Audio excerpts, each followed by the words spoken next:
I think we can all agree that the war in Ukraine is senseless, it's brutal, and in my opinion, all resulting from Russia's leader, Putin, who I will say is stuck in his head, or more specifically, stuck in his ego. And what I'd also say is when you look at human beings, they have the capability to be in like 8 different levels of thinking, which I'm going to talk about more detail in my upcoming live stream. But to keep it simple for this talk today is just think of it on those 8 levels of thinking. There's a continuum where you start out in life at what I call the egocentric level of life.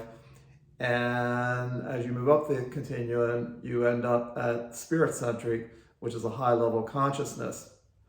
And so I think we could all agree that for Putin, he's probably more in the egocentric range versus the spirit-centric range.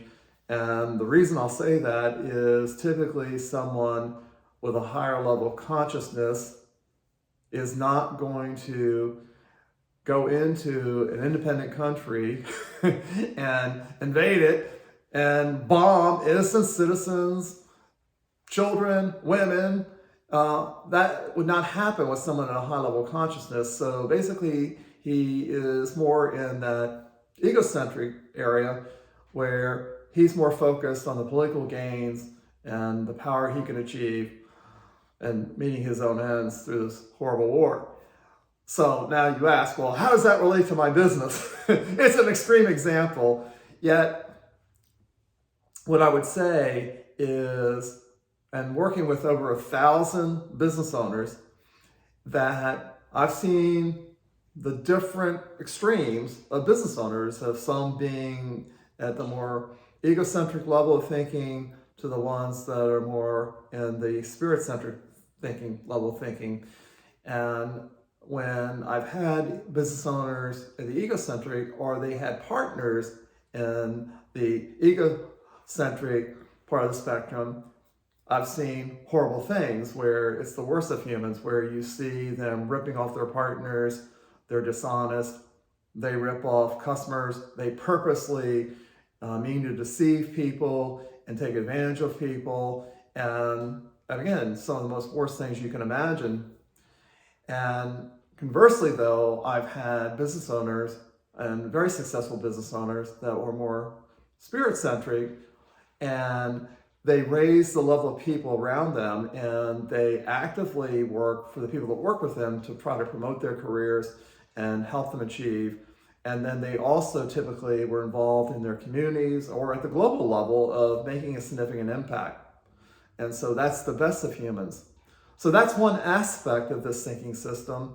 And the one I'm going to more specifically refer to today, what I see, and it's something that you want to be as a business owner thinking about, is when I see business owners at the more egocentric level of thinking, I've seen them make incredibly stupid decisions. And I'm going to just give you one example of one I had. I had a client who was working on a deal that was worth over like $50 million.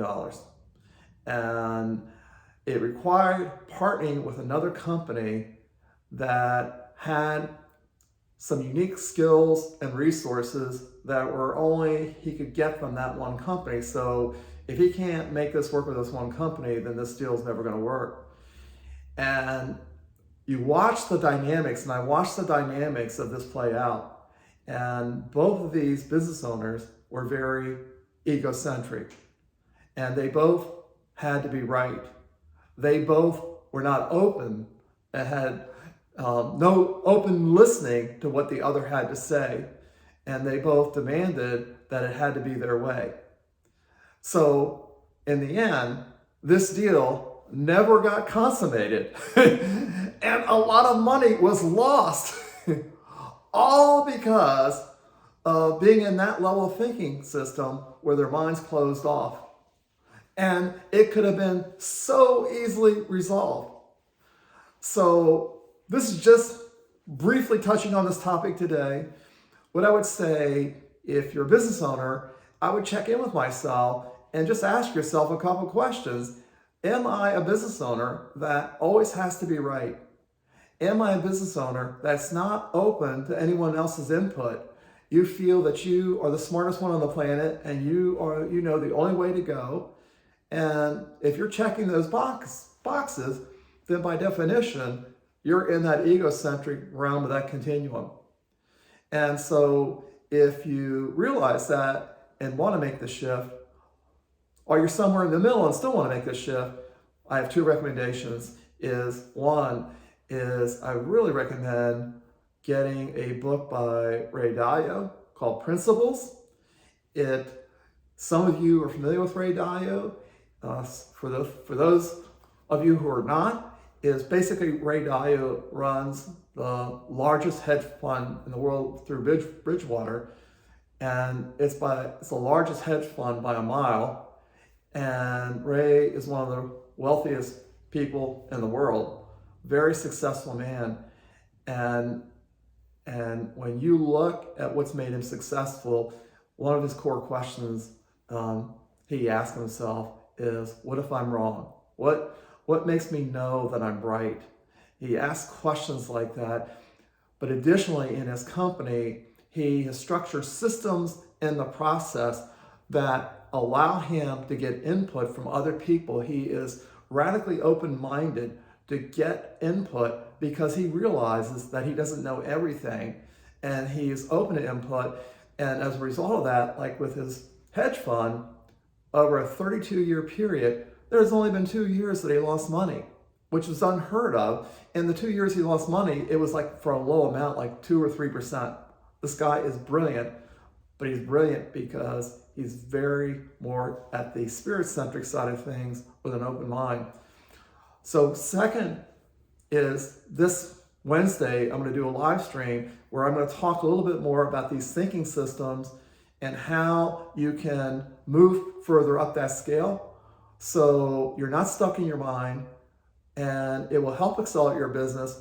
And then there's some other aspect of those thinking systems that are very useful in business. So anyway, I look forward to speaking to you on my next live stream. Thank you.